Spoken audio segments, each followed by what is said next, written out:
Praise the lord. దేవునికి స్తోత్రం కలుగునుగాక. దేవుని బిడ్డలారా, ఉదయకాల సమయమున మీ అందరికీ నా శుభవందనాలు తెలియజేస్తున్నానండి.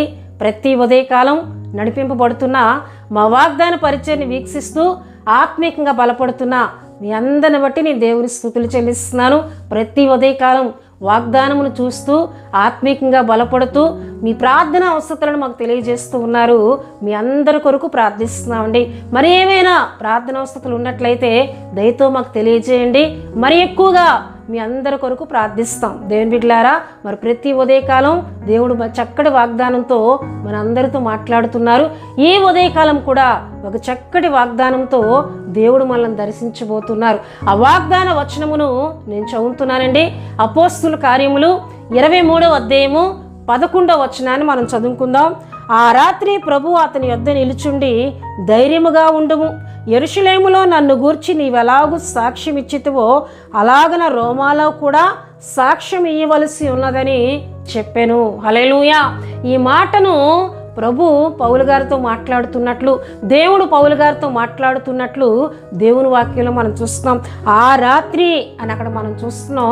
అయితే ఉదయకాలం నుండి అక్కడ జరిగిన సంఘటన మనం జ్ఞాపకం చేసుకున్నట్లయితే పౌలు గారి మీద నేరములను మోపుతూ పౌలు గారిని తప్పుపడుతూ అక్కడ కొంతమంది దేవుని బిడ్డలారా, పరిసయ్యులైన వారు, సద్దుకయ్యులు, శాస్త్రులు, పెద్దలు పౌలు గారిని అధికారి వద్దకు తీసుకుని వెళ్ళారు. దేవుని బిడ్డలారా, అక్కడ ఉదయకాలం నుండి తర్కన ఒక వ్యతిరేకత అక్కడ ఏర్పడింది.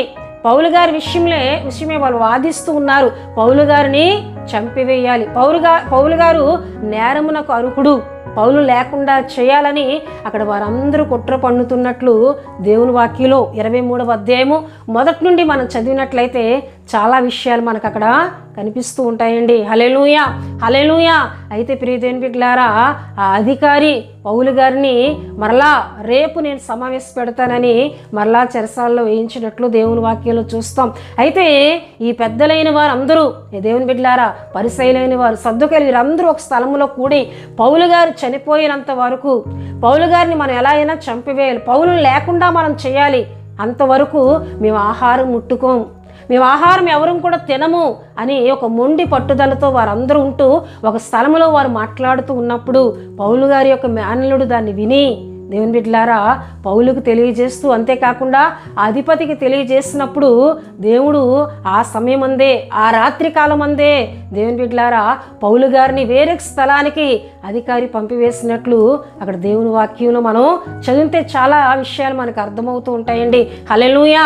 దేవుడు మాట్లాడుతుంటే ఉదయకాలం ఎలా అయినా ఆ సభలో పౌలుని చంపివేయాలి అని వారందరూ కుట్ర పన్ని ఉన్నారు గనుక దేవుడు మాట్లాడుతున్నారు. ఏమనండి, ఆ రాత్రి ప్రభు అతని ఎద్దు నిల్చుండి, ధైర్యముగా ఉండము, యెరూషలేములో నన్ను గూర్చి నీవు ఎలాగూ సాక్ష్యం ఇచ్చితివో అలాగే రోమాకు కూడా నువ్వు వెళ్తావు, రోమాలో కూడా నన్ను గురించి నువ్వు సాక్ష్యం ఇవ్వవలసి ఉన్నదని దేవుడు మాట్లాడుతున్నట్లు దేవుని వాక్యంలో మనం చూస్తున్నామండి. హల్లెలూయా, హల్లెలూయా.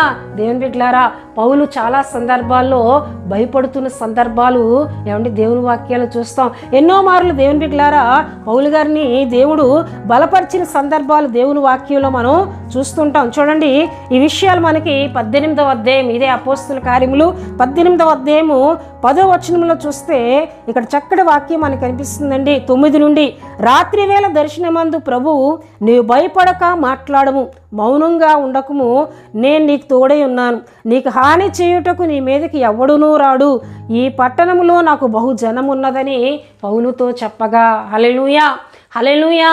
పౌలు గారిని బలపరిచిన సందర్భాలు, ధైర్యపరిచిన సందర్భాలు ఎన్నో విషయాలు అక్కడ మనకి కనిపిస్తున్నాయి. దేవుని బిడ్డలారా, మనం ఆరాధిస్తున్న దేవుడు మనకి ధైర్యమును కలుగు చేసే దేవుడు. నేనున్నాను, మీరు భయపడవద్దు అని ఒక ఆదరణను కలుగు చేసే దేవునిగా దేవుని వాక్యంలో మనం చూస్తున్నామండి.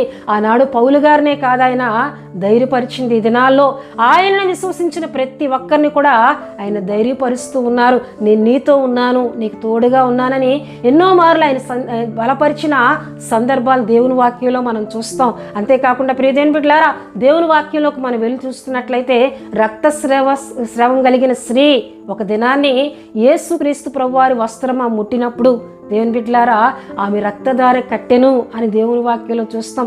ఆ వెంటనే యేసుక్రీస్తు ప్రభువారు చూచి నా వస్త్రం ముట్టినది ఎవరని అడిగినప్పుడు ఆమె భయపడుతుంది. అక్కడ ఈ నన్నేమైనా అంటారేమో, నన్ను కోపగించుకుంటారేమో అని భయపడుతున్నప్పుడు అక్కడ యేసుక్రీస్తు ప్రభువారు ఆమెతో ఏమని మాట్లాడుతున్నారని మనం చూసినట్లయితే చూడండి, మత్తయి సువార్త 9వ అధ్యాయము 22వ వచనాన్ని చదువుతున్నానండి. యేసు వెనుకకు తిరిగి ఆమెను చూచి, కుమారి ధైర్యముగా ఉండము, నీ విశ్వాసము నిన్ను బాగు చేసినని చెప్పగా ఆ గడియ నుండి ఆ స్త్రీ బాగుపడెను. హల్లెలూయా, హల్లెలూయా. ఆమె భయపడుతూ ఉన్నప్పుడు యేసుక్రీస్తు ప్రభువారు ఏమంటున్నారండి, కుమారి భయపడకుము, నీ విశ్వాసమే నిన్ను స్వస్థపరిచిందని. నిజమే దేవుని బిడ్డలారా, కొన్ని సంఘటనలు మనల్ని భయానికి గురి చేస్తుంటాయి. ఏమండి, కొన్ని సంఘటనలు మనల్ని అభయం లేకుండా ధైర్యము చెడిపోయే పరిస్థితులు ఎదురవుతుంటాయి. కానీ అటువంటి సందర్భాల్లో ఆయన మీద మనం ఆధారపడినట్లయితే నీవు ధైర్యముగా ఉండు, నేను నీతో ఉన్నానని ఒక అభయాన్ని, ఒక ధైర్యం ఇచ్చే దేవునిగా మనం ఆరాధిస్తున్న యేసుక్రీస్తు ప్రభువారిని మనం చూస్తున్నాం. యెహోషాపాతు రాజును మనం చూసినట్లయితే ఏమంటే 3 సైన్యములు అతని మీదకి వచ్చినప్పుడు, యుద్ధమునకు వచ్చి అతను ముట్టడి వేసినప్పుడు దేవుని బిడ్డలారా యెహోషాపాతు రాజు, యోధారాజు ప్రార్థిస్తున్నాడు, అయ్యా ఈ సైన్యమును జయించడానికి మాకు శక్తి చాలదు, నీవే దిక్కని ప్రార్థించినప్పుడు అక్కడ దేవుడు అంటూ ఉన్నారు, యెరూషలేము వారలారా, యోధా వారలారా, మీరు భయపడవద్దు, వారికి మీరు జడియవద్దు, మీ పక్షంగా యుద్ధము చేసేవాడని నేడు యెహోవాయే మీ పక్షంగా యుద్ధము చేయనని గొప్ప ధైర్యాన్ని అక్కడ ఇచ్చినట్లు దేవుని వాక్యంలో చూస్తాం. అంతేకాకుండా దేవుని బిడ్డలారా ఒక దినాన్ని రాజైన దావీదు వేరే స్థలానికి వెళ్ళి తన ప్రాంతంలోకి తిరిగి వచ్చినప్పుడు అప్పటికి దావీదు యొక్క జనులు సిక్లాగు అనే ఒక ప్రాంతంలో వారు నివాసం చేస్తూ ఉన్నారు, వారి కుటుంబాలతో. దేవుని బిడ్డలారా వారు వెళ్ళి తిరిగి వచ్చినప్పటికీ అమాలేకీయులు వచ్చి ఆ ప్రాంతమునంతటినీ కూడా అగ్ని చేత కాల్చివేసి వారికి ఉన్నదంతా పట్టుకొని వెళ్ళిపోయారండి. అలుపులనేమి, గనులనేమి, వారి స్త్రీలను, వారి భార్యలను, మొత్తం అందరినీ కూడా వారి చెరగొని తీసుకొని వెళ్ళిపోయినట్లు దేవుని వాక్యంలో చూస్తాం. దావీదు జనులు తిరిగి వచ్చినప్పుడు సిగ్లాగు పట్టణం అంతా కూడా కాల్చివేయబడి ఉంది. అప్పుడు దావీదు మనం ఏమని ప్రార్థిస్తున్నాడండి చూడండి, 6వ వచనం చూస్తే, దావీదు దుఃఖపడెను మరియు తమ కుమారులను బట్టి కుమార్తెలను బట్టి జనులకందరికీ ప్రాణం విసుకునందున రాళ్ళు రువి దావీదును చంపుదము రండని వారు చెప్పుకొనగా దావీదు తన దేవుడైన యెహోవాను బట్టి ధైర్యము తెచ్చుకొనెను. హల్లెలూయా, హల్లెలూయా. దావీదు యొక్క జనులు విసిగిపోయి శత్రువులను తరిమి వారు విసిగిపోయి, దావీదు వలన ఈ శ్రమ మనకు కలుగుతుంది, దావీదును మనం చంపివేద్దామని రాళ్ళు విసురుతున్నప్పుడు దావీదు అక్కడ భయపడలేదండి. యెహోవాను బట్టి ధైర్యము తెచ్చుకొని అని సమూయేలు 1 గ్రంథము 30వ అధ్యాయం 6వ వచనములో మనం చూస్తాం. అక్కడ ప్రార్థన చేయగా శత్రువులు వీరందరినీ తీసుకొని ఏ మార్గం గుండా వెళ్ళిపోతున్నారో ఆ మార్గాన్ని దేవుడు వారికి తెలియజేసినప్పుడు మరలా వారందరూ వెళ్ళి అక్కడ అమాలేకీయులను ఓడించి ప్రియదేవుని బిడ్డలారా మళ్ళీ వారి కుటుంబాలను తిరిగి తీసుకుని వచ్చినట్లు దేవుని వాక్యంలో చూస్తున్నాం. అక్కడ దావీదు భయపడలేదండి, యెహోవాను బట్టి ధైర్యము తెచ్చుకొనినని దేవుని వాక్యంలో మనం చూస్తూ ఉన్నాం. హల్లెలూయా, హల్లెలూయా. దేవుని బిడ్డలారా మన దేవుడు మనకు ధైర్యమునిచ్చేవారు. దావీదు జడియక దేవుని బట్టి ధైర్యముతో శత్రువులను ఓడించినట్లు దేవుని వాక్యంలో చూస్తున్నాం. దేవుని బిడ్డలారా దేవుని వాక్యంలో చూస్తే నీతిమంతులు సింహం వలె ధైర్యముగా ఉందరని సామెతల గ్రంథం 28వ అధ్యాయము 1వ వచనంలో చూస్తాం. అంతేకాకుండా చూడండి ప్రియదేవుని బిడ్డలారా ఏమండి, యెహోవా యందు భయభక్తులు కలిగి ఉండుట బహు ధైర్యము పుట్టించునని వాక్యమును మనం చూసినట్లయితే చూడండి సామెతల గ్రంథము 14వ అధ్యాయము 26లో మనం చూస్తాం.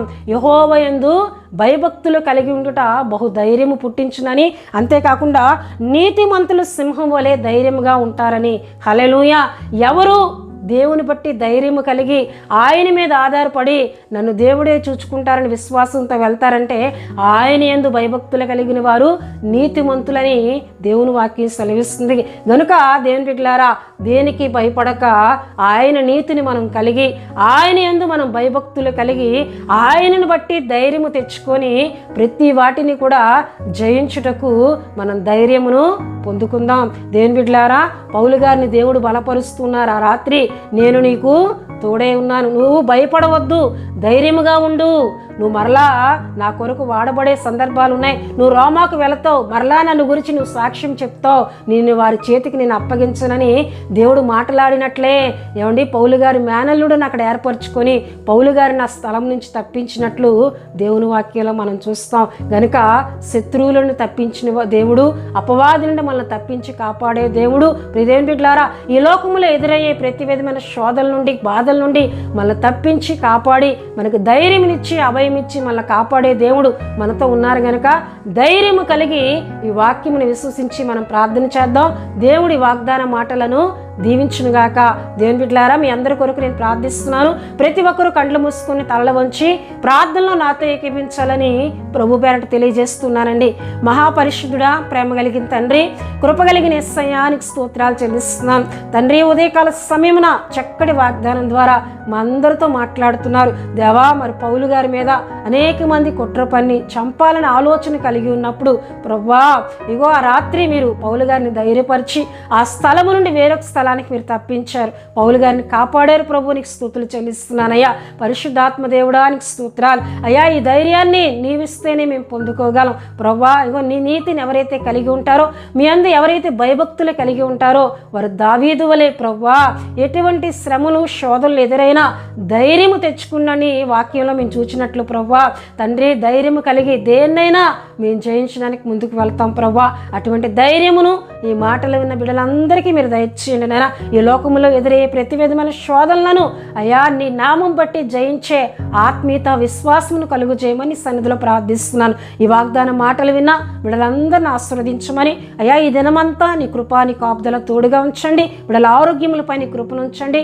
ప్రయాణాల్లో తోడుగా ఉండండి అయ్యా. ఎవరైనా ఏమైనా కార్యాలు పూనుకుంటే వాటిలో సఫలత, జయము, విజయం కలుగు చేయమని, దినమంతా నీ కృపతో కుటుంబాలన్నింటినీ కాపాడమని యేసు నామములో అడుగుచున్నాం తండ్రి.